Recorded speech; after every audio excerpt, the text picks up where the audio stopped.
नमस्कार दोस्तों, आप सभी का स्वागत है हमारे YouTube चैनल राज नोट्स पॉइंट के अंदर।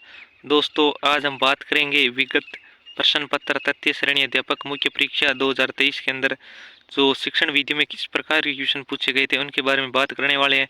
मैं आपके सामने मात्र 15-20 मिनट के अंदर आपके साथ 40-50 क्वेश्चन लेके आया हूँ।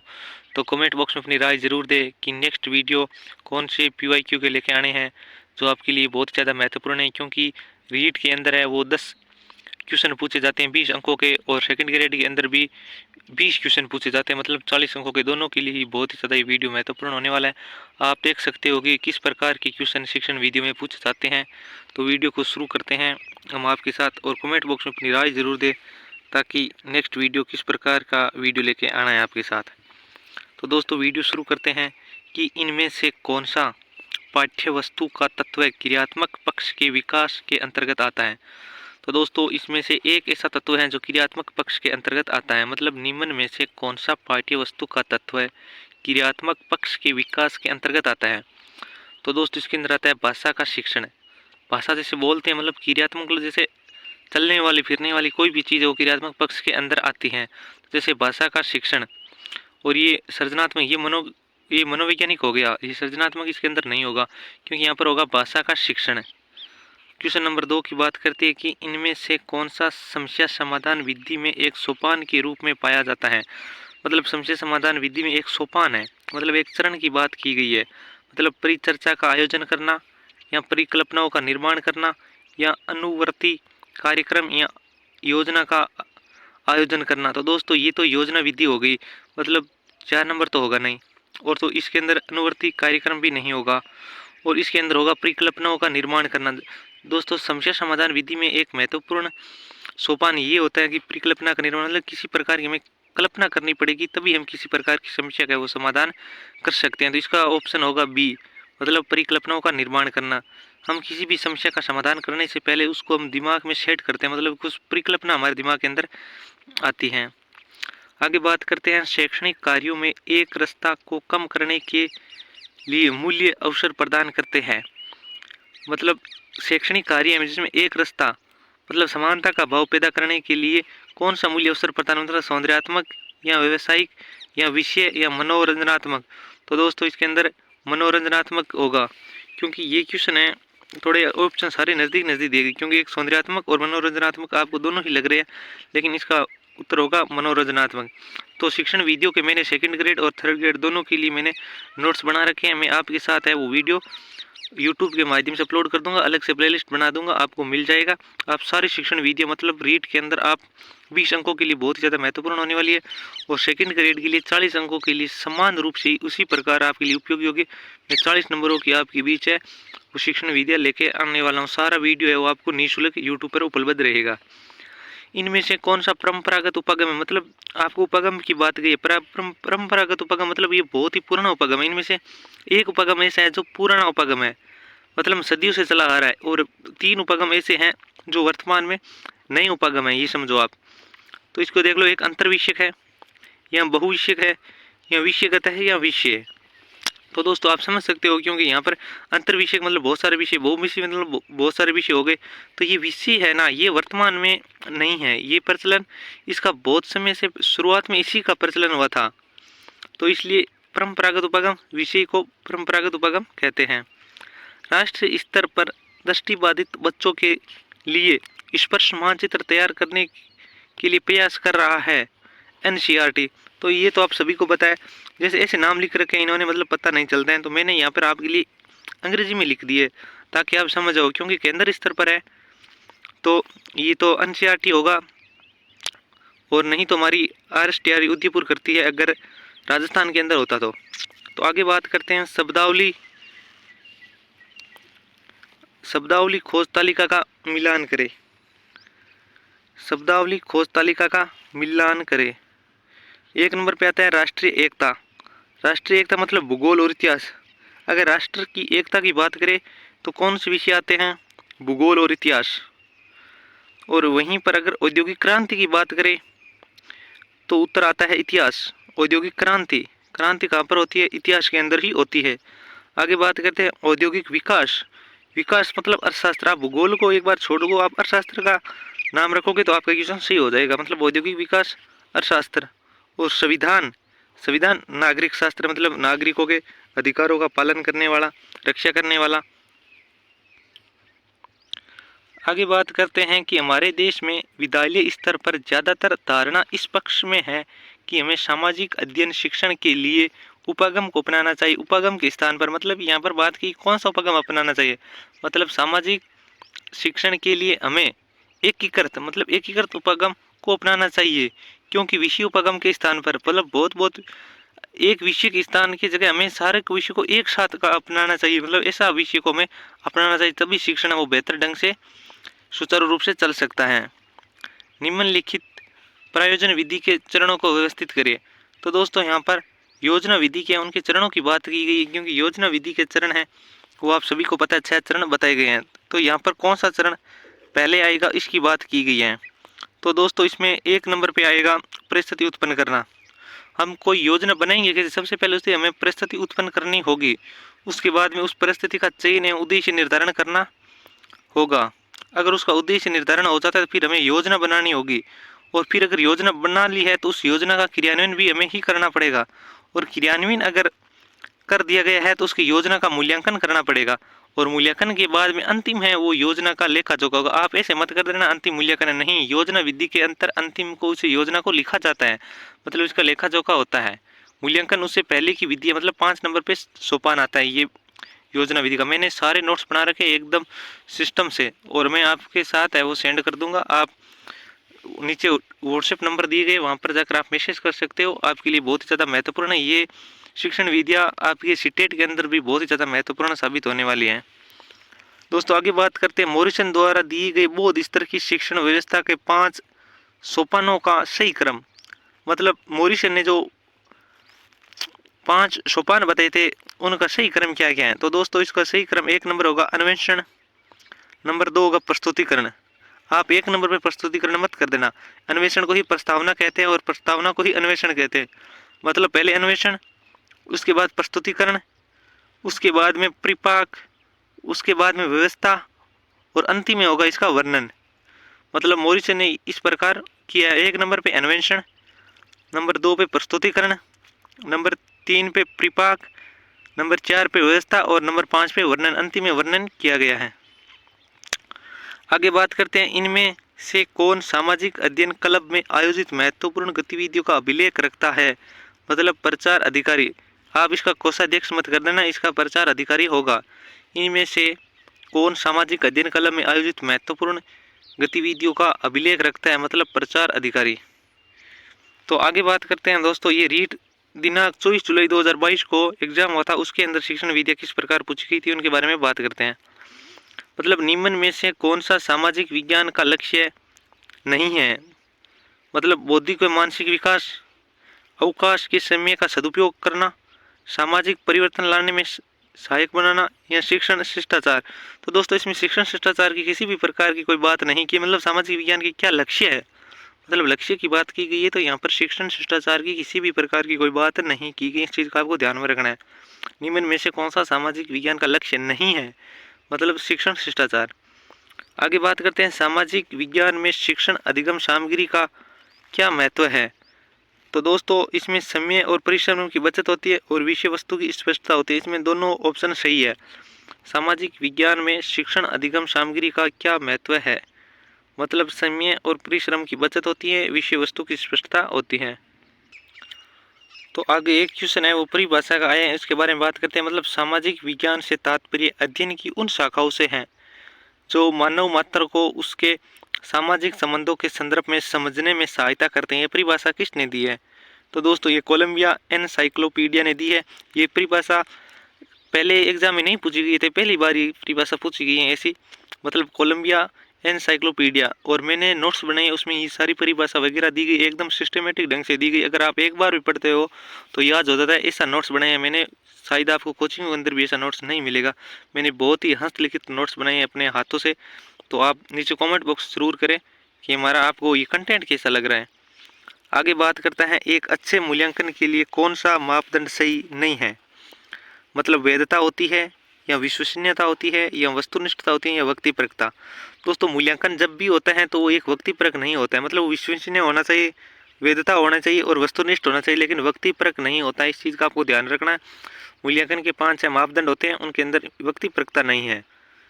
वैधता होता है, विश्वसनीयता होता है और वस्तुनिष्ठता भी होता है। आगे बात करते हैं सामाजिक विज्ञान शिक्षण के मूल्य। तो कौन कौन से, मतलब सामाजिक मूल्य, जनतांत्रिक मूल्य, कलात्मक और मनोरंजनात्मक मूल्य, या उपरोक्त सभी। तो दोस्तों इसके अंदर होगा उपरोक्त सभी। तो मतलब सामाजिक विज्ञान शिक्षण के मूल्य एक सामाजिक मूल्य, जनतांत्रिक मूल्य, कलात्मक और मनोरंजनात्मक मूल्य भी होते हैं। आगे बात करते हैं क्वेश्चन नंबर 6 के बारे में कि संकलनात्मक मूल्यांकन निम्न के लिए अनुपयुक्त है। किसके लिए ये उपयुक्त नहीं है? मतलब श्रेणी ग्रेड निश्चित करने में ये तो उपयुक्त होगा, विद्यार्थी अधिगम का सार संक्षेप तैयार करने में इसके भी लिए उपयुक्त होगा, और संतरात मूल्यांकन में भी उपयुक्त होगा। लेकिन शिक्षण अधिगम प्रक्रिया की प्रगति पर निगरानी में, ये प्रगति के अंदर निगरानी किस प्रकार की, इसके बारे में इसका कोई ये उपयुक्त नहीं है कथन। इस चीज़ का आपको ध्यान रखना। मतलब ये लगभग क्वेश्चन आते हैं ना शिक्षण विधि में, समझ पे आधारित क्वेश्चन ज़्यादा आते हैं, आप उसी हिसाब से करना। अगर एक बार समझ लिया तो आप लगभग है वो अगर 10 क्वेश्चन आते हैं तो 6-7 क्वेश्चन आप वैसे ही करते, तो ऐसे क्वेश्चन आते हैं शिक्षण विधियों के अंदर। तो अगला क्वेश्चन है कि सूचना तकनीकी का शिक्षा में सबसे पहले किस देश ने किया था? मतलब किस देश ने शिक्षण विधियों का उपयोग, सूचना तकनीक का उपयोग किया था? मतलब सूचना तकनीकी का शिक्षा में सबसे पहले उपयोग किस देश ने किया था? मतलब कंप्यूटर वगैरह का प्रयोग है वो शिक्षा के क्षेत्र में किस देश ने किया था? इसका उत्तर होगा यूएसए। अगला क्वेश्चन हमारा है, निम्न में से कौन सा विषय उच्च प्राथमिक स्तर पर सामाजिक विज्ञान में सम्मिलित नहीं है? मतलब उच्च प्राथमिक विषय की, उच्च प्राथमिक स्तर की बात की गई है। निम्न में से कौन सा विषय उच्च प्राथमिक, प्राथमिक नहीं उच्च प्राथमिक की बात हो रही, उच्च प्राथमिक स्तर पर सम्मिलित नहीं है? इतिहास होगा, भूगोल होगा और नागरिक शास्त्र होगा, लेकिन मनोविज्ञान नहीं होगा, क्योंकि मनोविज्ञान है वो उच्च प्राथमिक के लिए नहीं होता है, बल्कि माध्यमिक और उच्च माध्यमिक स्तर पर इसको बढ़ाया जाता है, क्योंकि छोटे बच्चों के अंदर मनोवैज्ञानिक समझ है वो विकसित नहीं होती इतनी जितनी बड़े बच्चों के लिए होती हैं। तो इस चीज़ का थोड़ा ध्यान रखना है, क्योंकि समझ पे आधारित क्वेश्चन है, कोई ज़्यादा टफ क्वेश्चन नहीं है। अगला क्वेश्चन हमारा रहेगा कि निम्न में से शिक्षण के अनुप्रयोग यानी उद्देश्यों का सही उद्देश्य क्या है? निम्न में से शिक्षण के अनुप्रयोग उद्देश्य का सही उदाहरण क्या है? मतलब इसका प्रयोग करना के बारे में बात की गई, मतलब परिभाषा देना नहीं, ये तो ज्ञान का है। वर्गीकरण करना ये तो बोध का है। स्थापित करना मतलब ये प्रयोग है, जब हम कोई चीज़ कहीं पर स्थापित करेंगे ना तो हमने पहले इसका प्रयोग किया है तभी हम स्थापित कर सकते हैं। और प्रत्यास्मरण करना ये तो मनोवैज्ञानिक है। इस चीज़ का आपको थोड़ा ध्यान रखना है, क्योंकि यहाँ क्या पूछा गया है, मतलब अनुप्रयोग के बारे में पूछा गया है, अनुप्रयोग। और बाकी चीज़ आपको नोट ही नहीं करना है, क्योंकि परिभाषा देना ये तो बोध के अंतर्गत आ जाता है, और एक वर्गीकरण करना और एक होता है स्थापित करना। तो हमारा उत्तर होगा प्रयोग के अंदर स्थापित करना। 10वां क्वेश्चन है, सूचना तकनीकी का मुख्य घटक कौन सा है? मतलब सॉफ्टवेयर, हार्डवेयर, उपभोक्ताकर्ता, मतलब उपभोक्ता सभी। ये तो आप सभी को पता है, क्योंकि यहाँ पर उपयुक्त सभी क्वेश्चन होगा, आंसर होगा। सूचना तकनीकी के मुख्य घटक है सॉफ्टवेयर है, हार्डवेयर है, उपयोगकर्ता भी है, मतलब उपयुक्त सभी है। आगे बात करेंगे रीट दिनांक 24 जुलाई 2022 को जो पेपर सेकंड हुआ था उनके बारे में हम बातें करने वाले हैं, किस प्रकार के क्वेश्चन पूछे गए थे। तो दोस्तों ये बहुत ही ज़्यादा महत्वपूर्ण पीवाईक्यू है, क्योंकि इसके अंदर आपसे 1-2 क्वेश्चन तो वैसे ही यहीं से मिल जाएंगे, क्योंकि क्वेश्चन रिपीट बहुत होते हैं शिक्षण वीडियो के अंदर, क्योंकि यहाँ समझ के आधारित क्वेश्चन है, कोई ज़्यादा टफ क्वेश्चन है नहीं। निम्न में से किस उद्देश्य की संप्राप्ति पर विद्यार्थी किसी मानचित्र में अंकित अशुद्धियों को सही कर सकते हैं? मतलब क्रियात्मक कौशल का विकास करना।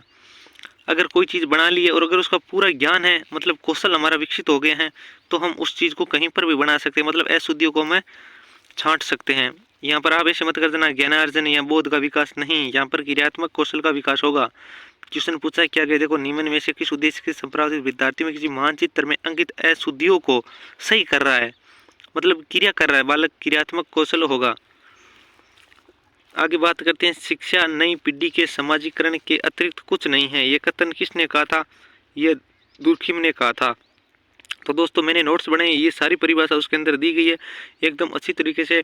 आप एक बार वो प्लेलिस्ट में जाकर वीडियो जरूर देखना, ताकि आपका कंसेप्ट है वो क्लियर हो जाए। मतलब शिक्षा नई पीढ़ी के समाजीकरण के अतिरिक्त कुछ नहीं है, ऐसा किसने कहा था? ऐसा दुर्खिम ने का था। आगे बात करते हैं क्वेश्चन नंबर 3 के बारे में कि अनुदेशन तकनीकी की प्रकृति के अनुसार परियोजना विधि संबंधित है।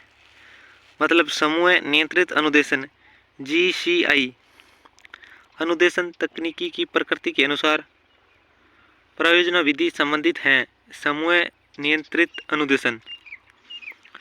तो आगे बात करते हैं क्वेश्चन नंबर 4 का model of understanding level of teaching को किस नाम से भी जाना जाता है। मतलब मोरिसन मॉडल, मोरिसन का मॉडल है, उसी को ही model of understanding level of teaching के नाम से भी जाना जाता है।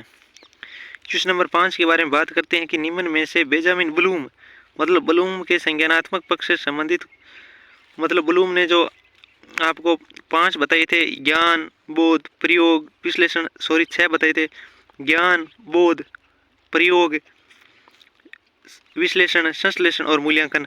इसके अंदर कौन सा नहीं है? देखो, ज्ञान भी है, विश्लेषण है और मूल्यांकन है, लेकिन अधिग्रहण ब्लूम ने नहीं बताया था अपने प्रयोग के अंदर। अगला हमारा क्वेश्चन रहेगा कि मूल्यांकन एवं मापन के संबंध का निर्धारण निम्न में से किस सूत्र द्वारा प्रदर्शित किया जाता है। मतलब मूल्यांकन बराबर मापन प्लस मूल्य निर्धारण को ही मूल्यांकन कहते हैं। मापन प्लस मूल्य निर्धारण को हम मूल्यांकन कहते हैं। क्वेश्चन नंबर 7 है कि निम्न में से कौन सा पद प्रायोजना विधि का भाग नहीं है। देखो, परिस्थिति का उत्पन्न करना प्रायोजना होगा, मतलब योजना कब बनाएगी? कोई परिस्थिति उत्पन्न होगी तभी तो बनाएंगे। फिर प्रायोजना का चुनाव करना भी है, प्रायोजना का मूल्यांकन भी है, लेकिन सूचना का विश्लेषण ये किसी भी प्रकार का प्रायोजना विधि के अंदर इसका भाग नहीं है। मतलब प्रायोजना विधि के कौन कौन से भाग? मतलब परिस्थिति उत्पन्न करना, प्रायोजना का चयन करना और प्रायोजना का मूल्यांकन करना। और आगे बात करते हैं क्वेश्चन नंबर 8 के बारे में। राष्ट्रीय शिक्षा नीति 1986 में मूल्यांकन को निरंतर और व्यापक बनाने के अंतर्गत निम्न सुझाव में कौन सा सुझाव नहीं दिया गया था। मतलब कौन कौन से सुझाव दिए गए थे और एक है वो सुझाव नहीं दिया गया। मतलब मूल्यांकन लक्ष्य आधारित होना चाहिए, बिल्कुल होना चाहिए। मूल्यांकन का स्वरूप व्यापक होना चाहिए, बिल्कुल होना चाहिए। मूल्यांकन निरंतर किया जाना चाहिए, बिल्कुल होना चाहिए। प्रश्न पत्र निर्माण में अध्यापकों को गहन प्रशिक्षण की आवश्यकता, ऐसा 1986 की जो राष्ट्रीय शिक्षा नीति आई थी यहाँ पर उसमें बात नहीं की गई थी। आगे बात करते हैं क्वेश्चन नंबर 9 के बारे में। कक्षा शिक्षण में तुलनात्मक अध्ययन के लिए उपयोगी होता है। मतलब कोई चीज़ को तुलनात्मक पढ़ाते हैं, उसके लिए पोस्टर नहीं, रेखा चित्र भी नहीं, समय तालिका भी नहीं, ग्राफ होता है। मतलब ग्राफ तो तुलनात्मक ही करता है, ग्राफ कभी ऊपर जाते हैं कभी नीचे जाते हैं, तो हम कहते हैं ये चीज़ आप इस भाव ये है, ये नीचे है। मतलब तुलनात्मक अध्ययन उसी से होता है। किसी चीज़ का अगर तुलना करनी है तो ग्राफ का प्रयोग किया जाएगा। आगे बात करते हैं कि प्राचीन एवं वर्तमान काल की संस्कृति एवं लोक जीवन का छात्र प्रत्यक्ष रूप से ज्ञान प्राप्त कर सकता है। वह स्थान है मतलब भ्रमण के या अवलोकन से या संग्रहालय से या उपयोग सभी से। तो दोस्तों ये क्वेश्चन है वो डिलीट हो चुका है, क्योंकि यहाँ पर बात की गई है कि प्राचीन और वर्तमान काल की संस्कृति एवं लोक जीवन का छात्र प्रत्यक्ष रूप से ज्ञान ग्रहण कर सकते हैं। तो अवलोकन है इसके अंदर नहीं होगा, भ्रमण भी होगा और संग्रहालय भी होगा, लेकिन यहाँ पर अवलोकन दे दिया गया है और यहाँ पर उपरोक्त सभी दे दिए, इसलिए ये क्वेश्चन है वो डिलीट हो गया है। आगे बात करते हैं दोस्तों, जो रीट दिनांक 23 जुलाई 2022 को हुआ था, पेपर नंबर 3, उनके बारे में 9 क्वेश्चन है। जल्दी जल्दी बात कर लेते हैं, फिर आपका टॉपिक है वो ये शिक्षण वीडियो का PYQ है वो कंप्लीट हो जाएगा। निम्न में से कौन सा एक किलपैट्रिक द्वारा दिया गया परियोजना का प्रकार नहीं है। मतलब कौन कौन सी थी? रचनात्मक परियोजना, विध्वंसक परियोजना, समस्यात्मक परियोजना या अभ्यास परियोजना। तो दोस्तों यहाँ पर विध्वंसक परियोजना ही नहीं है, रचनात्मक परियोजना है, समस्यात्मक परियोजना है, अभ्यास परियोजना भी है और एक कलात्मक परियोजना है वो भी है। मतलब 4 परियोजना है वो किलपैट्रिक के द्वारा बताई गई थी। तो मैंने नोट्स बनाई हैं, वहाँ पर ये सारी चीज़ मिल जाएगी। एक भी क्वेश्चन है वो आपका बाहर नहीं जाएगा। अगर एक आधा गया तो कोई दिक्कत नहीं। मतलब 10 क्वेश्चन में से 9 क्वेश्चन में आपको एजुटिक आपको क्वेश्चन है वो शिक्षण वीडियो के अंदर आपको मिला के दे दूंगा। आगे बात करते हैं कि सामाजिक विज्ञान उन सभी विज्ञानों के लिए एक सामान्य शब्द के रूप में जो मानव मामलों से संबंधित है। तो यह परिभाषा किसने दी थी? ये फेयरचाइल्ड के द्वारा दी गई है। फेयरचाइल्ड ने कहा है कि सामाजिक विज्ञान उन सभी विज्ञानों के लिए एक सामान्य शब्द के रूप में है जो मानव मामलों से संबंधित हैं। यह परिभाषा फेयरचाइल्ड के द्वारा दी गई है। आगे बात करते हैं निम्न में से कौन सा श्रव्य सामग्री है। मतलब एक चीज़ है जो सुनने के लिए काम आती है, जैसे लिग्वाफोन ये सुनने के लिए काम आती हैं। बुलेटिन बोर्ड ये दृश्य हैं, तो आप इस पर का थोड़ा ध्यान रख लेना। ये चित्रात्मक ये भी दृश्य है और लिखुआ फोन है उसको हम सुनते हैं, ओनली फॉर देख नहीं सकते हैं। इसके अंदर ये सर्वे सामग्री है। आगे बात करते हैं, रेखीय अभिक्रमित अनुदेशन का प्रतिपादन किसने किया था? बीएफ स्किनर ने। रेखीय और अभिक्रमित अनुदेशन का प्रतिपादन किसने किया था? बीएफ स्किनर ने। आगे बात करते हैं, इनमें से कौन सा एक आंकलन की सीमा नहीं है? मतलब समय की कमी, प्रतिस्पर्धा को अधिक महत्व है, संकलनात्मक त्रुटि, भय एवं तनावपूर्ण परिवेश से मुक्ति। तो दोस्तों इस प्रकार के क्वेश्चन है वो आप समझ के आधारित भी कर सकते हो। ऐसे क्वेश्चन है वो आपको लिखावट के अंदर, हस्तलिखित के अंदर कहीं पर भी नहीं मिलने वाले। ये आपकी समझ के आधारित डिपेंड करते हैं। मतलब देख लो, यहाँ पूछा गया इनमें से कौन सी एक आंकलन की सीमा नहीं है? ये है भय एवं तनावपूर्ण परिवेश से मुक्ति। आगे क्वेश्चन की बात करते हैं 6 नंबर के बारे में कि कौन सी एक पाठ योजना की पूर्वापेक्षा नहीं है? जैसे विषय का ज्ञान, अधिगमकर्ता की पारिवारिक पृष्ठभूमि का ज्ञान, बाल मनोविज्ञान का ज्ञान और विद्या और शिक्षण एवं तकनीक का विज्ञान। दोस्तों पाठ योजना के अंदर हमें किसी भी परिवार के बारे में जानकारी या पृष्ठभूमि का ज्ञान होना कोई जरूरी नहीं है, क्योंकि ये समझ पे आधारित क्वेश्चन आते हैं इस प्रकार के। अगला क्वेश्चन है 7 नंबर, निम्न में से कौन सा एक सही सुमेलित है? सही सुमेलित है की बात हो रही है, नहीं की बात नहीं हो रही है। सुकरात निर्देशन विधि नहीं, प्लेटो प्रश्नोत्तर विधि नहीं, अल्बर्ट स्पेंसर संवाद विधि नहीं, अरस्तु आगमन और निगमन विधि है, इसके जनक अरस्तु है। और कौन सा एक सामाजिक अध्ययन शिक्षण का सामान्य उद्देश्य नहीं है? पर्यावरण से परिचित होना बिल्कुल है, सामाजिक आर्थिक संस्थानों में रुचि बिल्कुल है, सांस्कृतिक विरासत की सराहना बिल्कुल है, जाति प्रथा की प्रशंसा नहीं। जाति प्रथा तो समाप्त करना है, लेकिन यहाँ पर जाति प्रथा की बात नहीं की गई है। समस्या के समाधान के लिए कितने चरणों का सुझाव दिया गया है? तो दोस्तों समस्या समाधान विधि के 6 चरण है, लेकिन यहाँ ऑप्शन के अंदर 5 या 6 नहीं है, तो इसलिए मेरे को 5 करना पड़ेगा। ये आज का हमारा अंतिम क्वेश्चन था। और आपको अगला नेक्स्ट वीडियो कौन सी PYQ के लेकर आना है तो आप कमेंट बॉक्स में अपनी राय जरूर बताएं। और हमारे नोट्स यूट्यूब पर अपलोड है, आप जाके प्लेलिस्ट में आप देख सकते हो। धन्यवाद मित्रों।